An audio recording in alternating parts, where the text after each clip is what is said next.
Olá, tudo bem com você, povo lindo? Eu estou aqui agora para fazer aquele panorama bíblico que eu prometi e nós vamos falar sobre o livro de Gênesis, que é o livro estudado agora na nossa leitura anual da Bíblia. E eu estou aqui com o flip chart, que é esse papel maior, para nós podermos fazer um esboço, um resumão do livro de Gênesis. Vamos lá? Então, o livro de Gênesis é o primeiro livro da Bíblia, mas ele não é em ordem cronológica, mas ele está em primeiro lugar mostrando o tanto que Deus é criativo e a história que ele elaborou para o povo. Então, o livro de Gênesis, ele tem um assunto principal. Você sabe qual que é? Vou mostrar para vocês agora. O livro de Gênesis tem Deus como um assunto principal. Ele vai mostrar aqui como Deus elaborou o projeto, como Deus elaborou o plano da salvação e como desenrolou este plano. Então, em primeiro lugar, ele vai possuir algumas histórias e sinais. São histórias e sinais que o livro traz para nós, para nos orientar e dar exemplos e falar como Deus foi criativo. E ainda, o livro de Gênesis expõe o plano da salvação. O plano da salvação. Você vai perceber que em algumas partes do livro de Gênesis, Deus já deixa claro o plano da salvação. Em Gênesis 3,15 tem um grande exemplo. Eu vou colocar aí para vocês o versículo e nós vamos ler juntos e você vai entender o que diz. Declaro guerra entre você e a mulher, entre seu descendente e o descendente dela. Ele ferirá sua cabeça e você ferirá o calcanhar dele. Gênesis 3,15. Deus escolheu um povo. E este povo, ele está como responsável de se revelar a todos os povos da terra. Ou seja, Deus ele vai se revelar através do povo que ele escolheu. E o livro de Gênesis, ele tem trabalho com alguns pontos-chave. Que pontos-chave são esses? Nós separamos os mais importantes, não foram todos, porque senão nós ficaríamos aqui várias e várias horas conversando sobre o livro de Gênesis. Mas nós separamos pontos importantes. Entre eles está o primeiro, que é a criação. A criação é onde você percebe a grandeza, a soberania de Deus e o poder de Deus acima de todas as coisas. Deus é a matéria da vida, ou seja, Ele é tudo. Deus é tudo o que você precisa, Deus é tudo o que precisamos para que nós possamos ter uma vida plena, uma vida abundante. E esse tudo que eu falo para vocês, ele se refere ali no plano da criação de todas as coisas de uma forma poderosa. Deus, ele mostra a organização que ele tem. Deus é a matéria de tudo. Ou seja, Deus não é só aquele do final de semana que você vai para a igreja, que você fala assim, hoje é o dia de Deus, o dia de que eu vou lá na igreja para eu ver a Deus. Não. Deus, ele está presente na nossa vida todos os dias, em todas as coisas. Inclusive, sabe aquele projeto, plano que você tem? Tudo isso Deus já tem elaborado, Deus já tem toda a sua história escrita. A Bíblia diz que todos os nossos dias foram escritos por Ele, certo? Então nós não precisamos nos preocupar porque o Deus da criação é o Deus que é vivo hoje. Outro ponto-chave do livro de Gênesis é a história de Adão e Eva. Nessa história, o que nós aprendemos? Nós aprendemos que nós fomos criados para termos um relacionamento com Deus. Ou seja, esse relacionamento com Deus, ele foi quebrado no momento da tentação, aquele momento que a serpente aparece com uma proposta e ela te entrega algo que você quer muito. Se você já passou por isso, você sabe do que eu estou falando.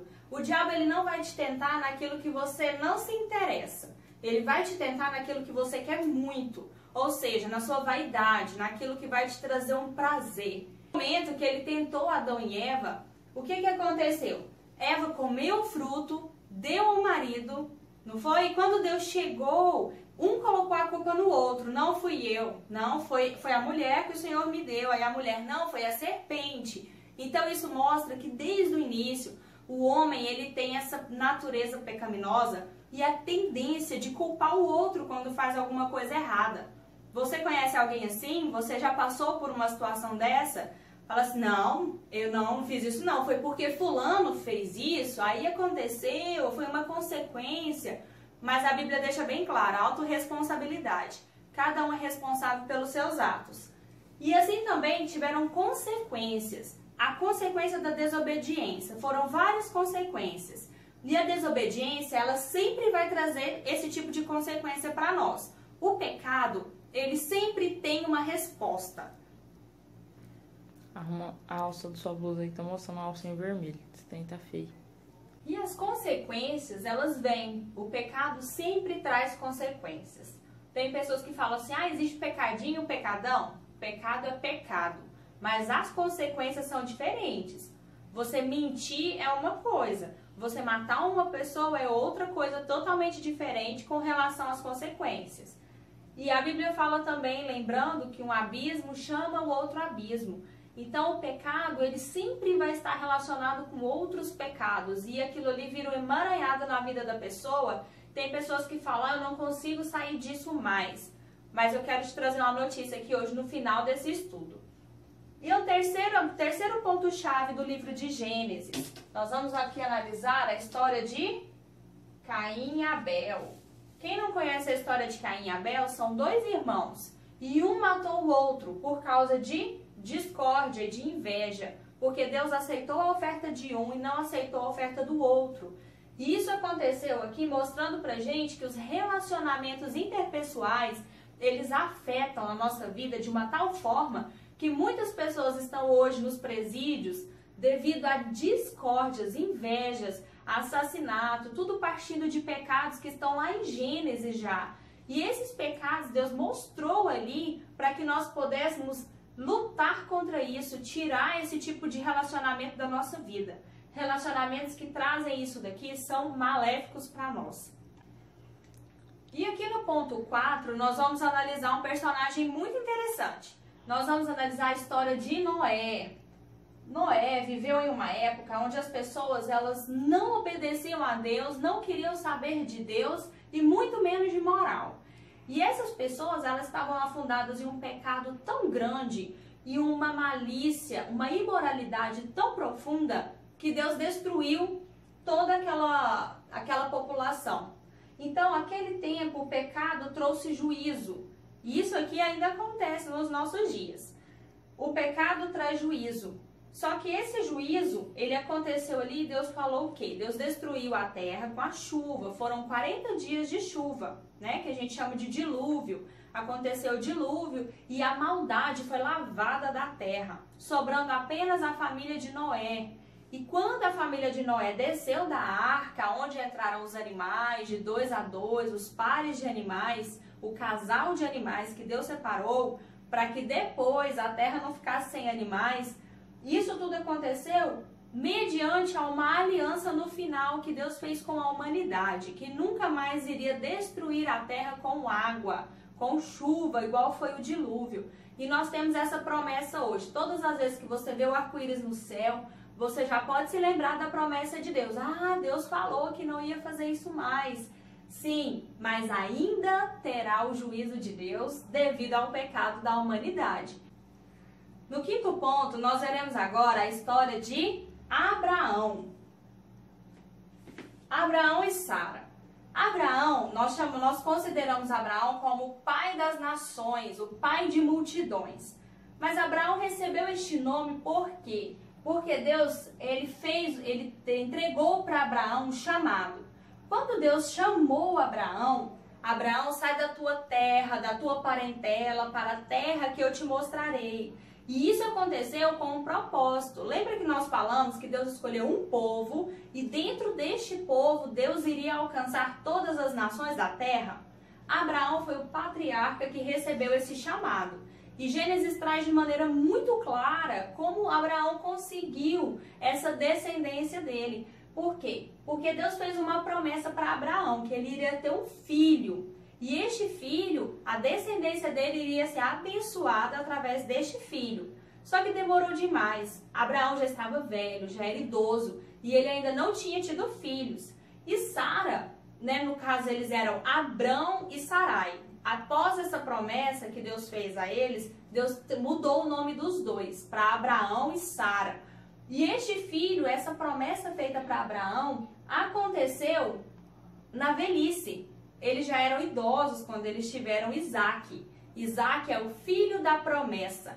É aquela, sabe aquela resposta de Deus, que Deus falou que vai te entregar, que vai chegar a hora, mas você fala assim, Deus, já passou da hora, não dá mais tempo, eu já tô perdendo minha energia, já tô perdendo a força, eu queria servir ao Senhor enquanto eu tinha gás. Pois é, eu quero te dar uma notícia. O tempo de Deus, ele não atrasa. Nosso Deus, ele não se atrasa. Ele é um Deus pontual e ele tem todo um pano de fundo, um projeto, um plano arquitetado. Então pode ficar tranquilo que vai dar tudo certo. E Abraão, ele realizou, ele concretizou esse chamado de Deus na vida dele através de uma obediência incondicional. O que é isso? Ele obedeceu prontamente a Deus. E essa obediência incondicional levou Abraão a ter a promessa de Deus desenvolvida na vida dele de uma forma grandiosa. Abraão, através de Isaac, você vai ver daqui a pouco o que vai acontecendo aqui nos próximos pontos-chave, o que Deus fez através da vida de Abraão, tá bom? E nisso tudo, Deus pediu Isaac. Deus falou para Abraão, eu quero que você sacrifique seu filho. E essa obediência incondicional, inclusive, foi na vida de Isaac. Nesse processo que Abraão subiu o monte para sacrificar o filho dele. E essa renúncia que Abraão fez, Deus se agradou daquilo, porque ele viu que o coração de Abraão não estava apegado na promessa. E o seu coração? Seu coração está apegado nas promessas de Deus ou seu coração está apegado naquilo que Deus é? Naquilo que Deus realmente pode ser na sua vida. E através dessa obediência, dessa renúncia, sabe o que é renúncia? É você amar menos algo e colocar Deus acima daquilo, a vontade de Deus acima daquilo. Às vezes você tem um chamado, você tem algo para fazer, mas você coloca a sua vontade acima da vontade de Deus. E você fala, não, Deus, não é para mim. Abraão, ele obedeceu incondicionalmente e sabe o que Deus fez com Abraão? Deus restituiu a promessa na vida de Abraão. Deus, ele colocou o cordeiro para ser substituído ali no lugar de Isaac, para ficar no lugar de Isaac. E aquilo ali foi a restituição de Deus na vida de Abraão. E isso pode acontecer na sua vida a partir do momento que você obedecer a Deus de maneira incondicional. O sexto passo agora, nosso sexto ponto-chave, nós veremos aqui que é a história de Isaac e Rebeca. A história de Isaac e Rebeca é muito interessante. Isaac, filho de Abraão, lembra? O filho da promessa, ele queria uma esposa. Só que essa esposa tinha que vir do povo dele, o povo de Deus, porque a promessa era que Deus iria abençoar o povo dele. Então, Isaac, ele recebeu como presente de Deus Rebeca. Você vai ver que o servo de Isaac, o servo de Abraão, foi buscar a Rebeca e ele fez uma oração. E antes que ele terminasse de orar, Deus entregou uma esposa para ele. Então, o que deixa claro? O poder que a nossa oração tem aos olhos de Deus. Deus, ele conta com as nossas orações, porque as nossas orações são maneiras de nós até mesmo fortalecer a nossa fé. Porque nós vamos ver as respostas de Deus chegando e a sua fé vai sendo fortalecida. O seu relacionamento com Deus vai ser fortalecido. A sua oração, ela faz toda a diferença. E Isaac e Rebeca, eles receberam uma resposta clara de Deus sobre o casamento deles, sobre o relacionamento deles.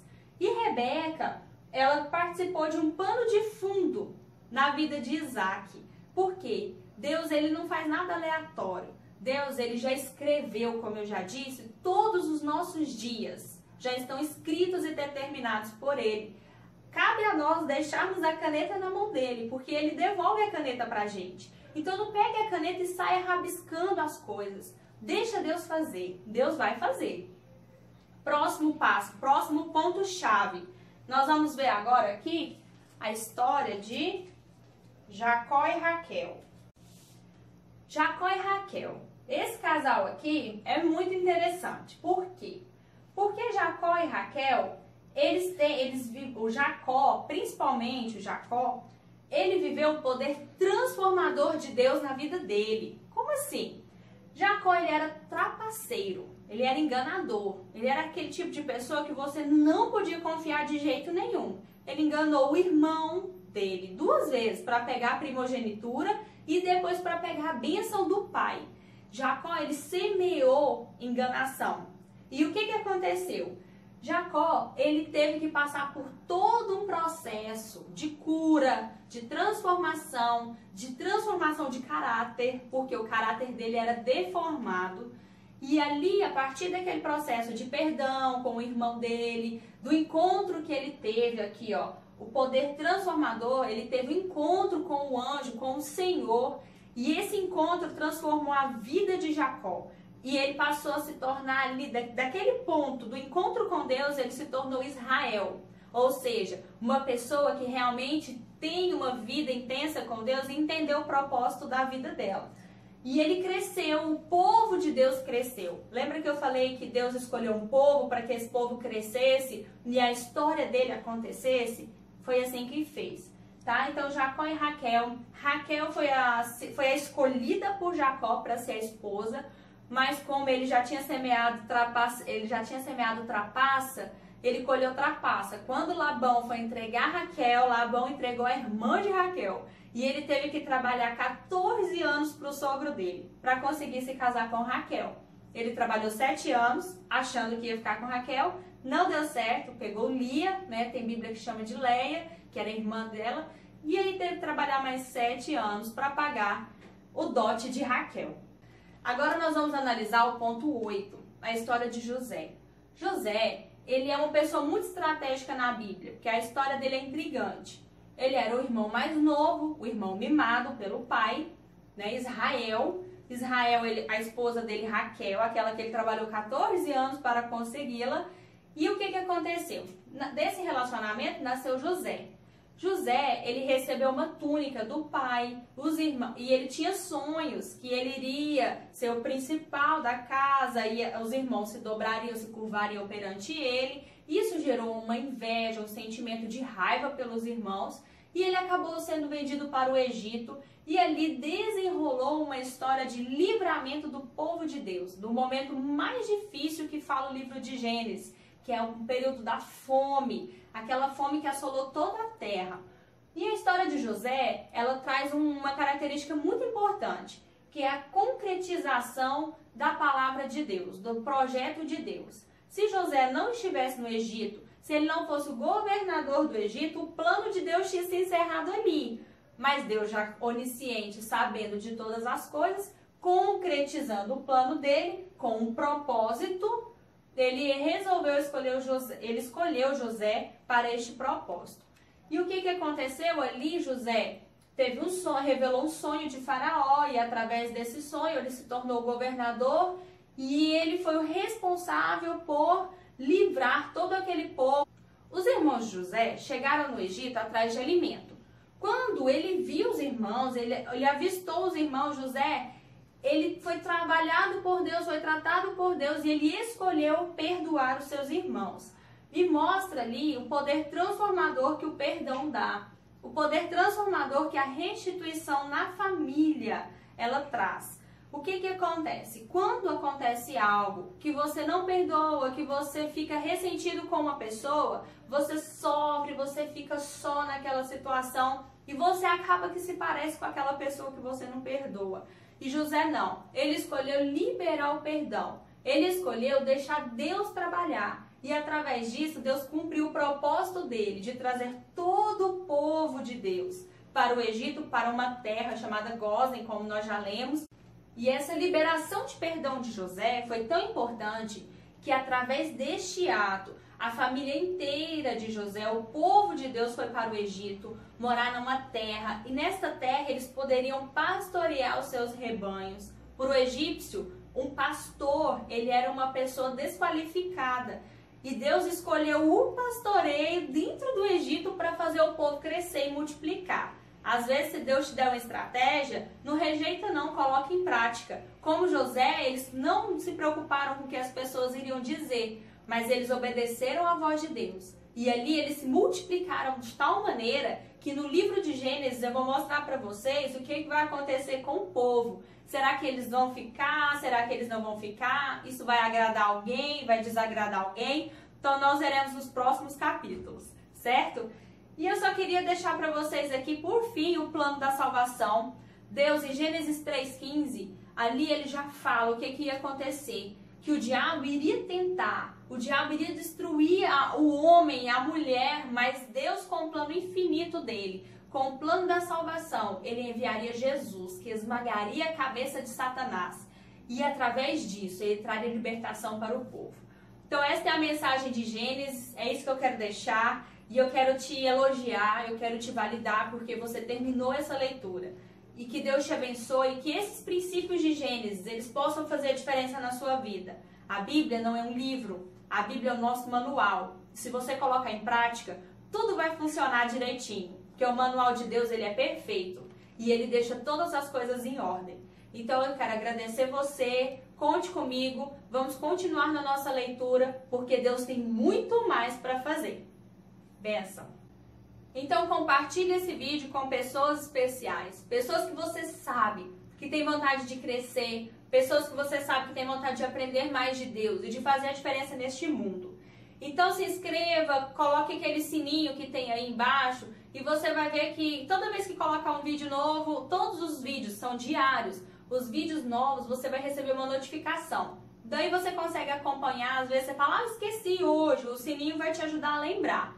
Tá? Então eu quero te agradecer, eu quero agradecer pela honra em poder estar fazendo isso junto com você.